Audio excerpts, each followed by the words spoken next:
Bom dia, boa tarde, boa noite, queridos alunos do 7º ano.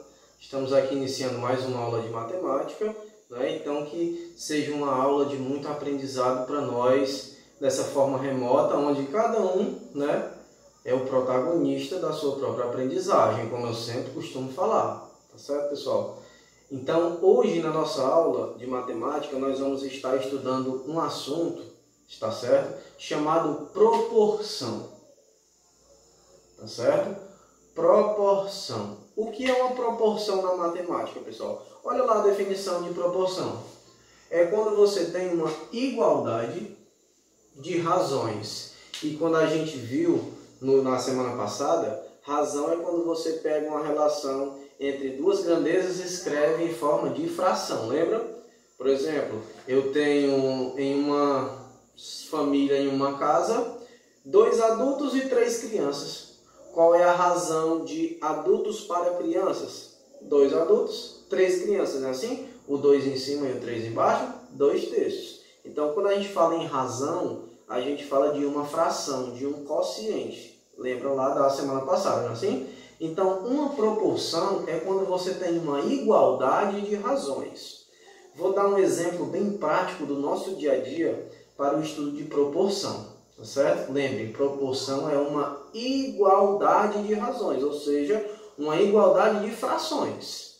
Tá certo? Às vezes as frações vêm lá representadas com números diferentes, porém, se você analisar, aquelas frações representam a mesma quantidade. Então, elas são frações equivalentes. Isso se relaciona também com a proporção, que é uma igualdade de frações. Beleza? Olha lá.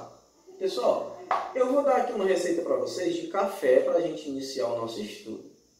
Quando eu morava com minha mãe, que ela foi me ensinar a fazer café, porque desde cedo ela já ensinou a gente, hoje eu faço café, faço arroz, macarrão, faço tudo, porque minha mãe me ensinou quando eu era novinho. Então, se vocês não têm o hábito, peça a mãe de vocês, mãe, como é que a gente faz? Que é para quando a gente precisar, a gente saber fazer, não é assim? Então, a minha mãe disse o seguinte, ó. Você vai medir 1 litro de água. Aí tinha lá em casa, na minha mãe, a vasilha já de 1 litro. Meça 1 litro d'água. Pronto, medi. Você vai colocar, tá certo? Dentro da água, 6 colheres de açúcar.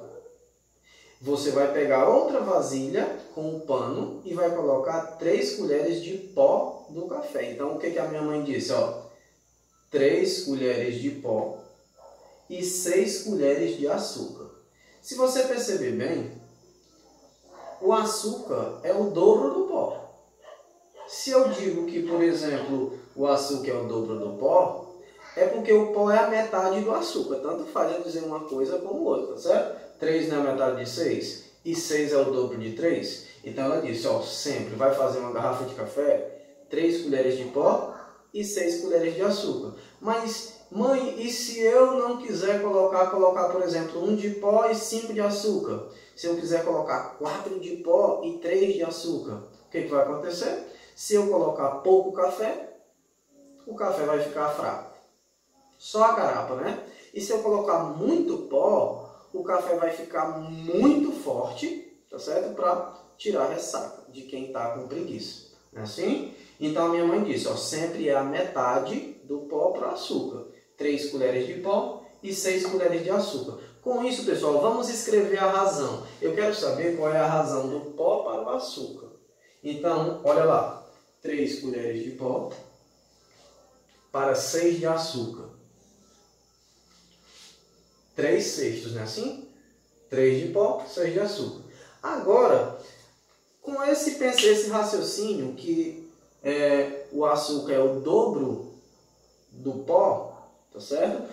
Suponhamos que eu queira fazer 2 garrafas de café, tá certo? Para fazer uma, são 3 colheres de pó, 6 colheres de açúcar. Mas eu quero, mãe, fazer 2 garrafas de café. Então eu devo colocar quanto de pó e quanto de açúcar? Se você vai fazer 2 garrafas, coloque o dobro. Se para fazer uma garrafa você vai colocar 3 colheres de pó, o dobro de 3 você vai colocar 6. E quantas colheres de açúcar? Se são 6 para fazer uma garrafa, o dobro de 6, 12. Então olha lá. Se eu quiser fazer 2 garrafas de café, eu vou ter que colocar 6 colheres de pó mais 12 colheres de açúcar. O café não vai ficar fraco. Então, qual é a razão nesse segundo caso? Olha lá. 6 colheres de pó, 12 colheres de açúcar. Perceba, pessoal, que o café não ficou fraco nem ficou forte. Essa razão para fazer uma garrafa é igual a essa razão. Olha lá, eu posso até escrever a igualdade. Ó. 3/6 é igual a 6/12. Quando a gente tem essa igualdade entre duas razões, entre duas frações, a gente diz que isto aqui é uma proporção. Tá certo, pessoal? Então, uma proporção é uma igualdade de frações. Mas digo, olha, é 3/6 e 6/12. Como é que são iguais? Representam a mesma quantidade. Querem ver? Lembrem que quando a gente está trabalhando com uma fração, tá certo? A gente pode simplificar essa fração dividindo o numerador e o denominador pelo mesmo número, mas se a gente quiser, a gente pode ampliar essa fração. Como é que a gente amplia uma fração? Multiplicando o numerador e denominador pelo mesmo número. Perceba o seguinte, ó. 3, 6. Pessoal, de 3 para 6 eu estou crescendo, não estou? 3 para 6 eu estou multiplicando por 2. 3 vezes 2, 6. Agora, olha lá, se eu multipliquei 3 por 2, que deu 6, se eu multiplicar 6 por 2 também, 6 vezes 2, 12, tá vendo? E se eu quiser voltar aí, se eu quiser, por exemplo, 6/12 para 3/6, eu poderia simplificar. Em vez de multiplicar, eu dividiria todos os 2 por 2. Então, você tem uma igualdade. Então, essa igualdade é uma proporção. Tudo bem? Então, olha lá alguns exemplos de proporção aqui, ó. Alguns exemplos de igualdade de frações. 1/2 é igual a 2/4, que é igual a 3/6, que é igual a 4/8 e por aí vai crescendo, ó. O numerador é a metade do denominador, tá vendo? Ó? 1 é a metade de 2, né? 2 é a metade de 4. 3 é a metade de 6. 4 é a metade de 8. Então, eu tenho aqui 4 frações equivalentes. Então, se eu pegar 2, eu vou ter uma proporção. Eu posso pegar 1/2 e 2/4, são iguais. 1/2 e 3/6 é igual.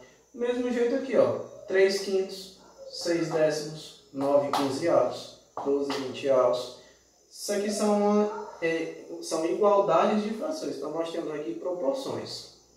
Lembrem que, como você está trabalhando com uma igualdade, o que você fizer no numerador, você tem que fazer no denominador. Porque através da proporção, a gente pode resolver probleminhas do nosso dia a dia. De que maneira? Olha como é simples. Suponhamos o seguinte. Gabriel vai fazer a sua festa de aniversário. Tá certo? E ele vai convidar algumas pessoas, mas ele quer seguir essa regrinha aqui, ó. Ele quer convidar 2 crianças para cada 5 adultos que vierem para a sua festinha. De novo, ele tem que convidar 2 crianças para cada 5 adultos. Suponhamos, veio a tia dele, o padrinho, a madrinha, a mãe e o pai, 5 adultos. Ele tem que chamar 2 crianças, 2 primos. Aí veio, por exemplo, o professor, a professora, a vizinha, o filho da vizinha e o padeiro, mais 5 adultos, mais 2 crianças, certo? Então ele quer manter essa relação. Aí eu perguntaria assim, ó, se o Gabriel chamou 12 crianças, quantos adultos foi que ele convidou para essa festa? Esse probleminha a gente usa proporção para resolver. Olha como é simples, ó. Se ele vai chamar 2 crianças para 5 adultos, escreva a razão. 2 para 5. De novo, 2 crianças para 5 adultos. Então, 2 sobre 5, 2/5. Ele vai chamar 12 crianças. Então, para essas 12 crianças, ele vai ter que chamar quantos adultos? Ó, 12 crianças. Ele vai ter que chamar quantos adultos? Eu não sei, não é assim? Porém, ele vai ter que manter a proporção. Então, vai ter que ter a igualdade. Então, olha lá, 2/5 tem que ser igual a essa fração aqui com o numerador 12, ó, que são as crianças. Então, olha o raciocínio como é simples. você vai analisar o que você vai ter que fazer no numerador e no denominador para encontrar uma fração equivalente a essa. Ó. Olha o raciocínio. Pessoal, olha os dois de cima. 2 na primeira, 12 na segunda. Eu tenho que multiplicar o 2 por quanto para encontrar 12? Não é 6? Então, ele vai ter que multiplicar 2 vezes 6 para encontrar 12. Só que se ele multiplicou o 2 por 6, ele também vai ter que multiplicar o 5 por 6. Então, quando ele multiplicar o 5 por 6, ele vai encontrar quantos adultos, pessoal? 5 vezes 6, 30. Então, se ele chamar 12 crianças, ele vai ter que chamar 30 adultos para dar comida para todo mundo no seu aniversário. Então, perceba a igualdadezinha e o raciocínio é esse, certo?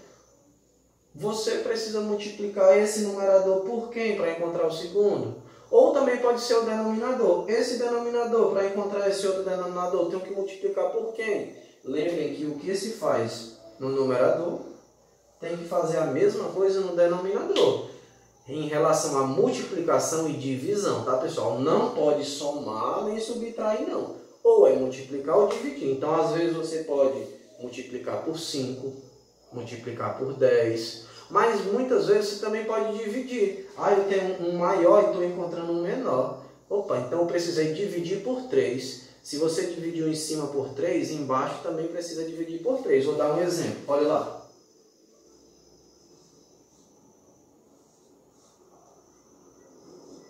Olha lá. 15 20avos é igual a 3 sobre alguma coisa. Eu não sei que número está aqui embaixo, mas eu quero descobrir. Então, como é que a gente vai fazer? Olha lá. De 15 para 3. Lembrem que só pode multiplicar ou dividir. Não pode somar ou subtrair, tá certo? Pessoal, de 15 para 3 eu estou diminuindo, então é uma divisão. 15 para encontrar 3. Eu dividi o 15 por quem? Por 5, não foi? Porque 15 dividido para 5 não dá 3. Então, se eu dividir em cima por 5, embaixo, para encontrar o de baixo, é só eu também dividir por 5. Olha lá. 20 dividido para 5, eu vou encontrar 4. Encontrei o número desconhecido. Então, esse é o conteúdo de proporção, a introdução para nós iniciarmos o estudo de regra de 3 simples nas próximas aulas. Beleza?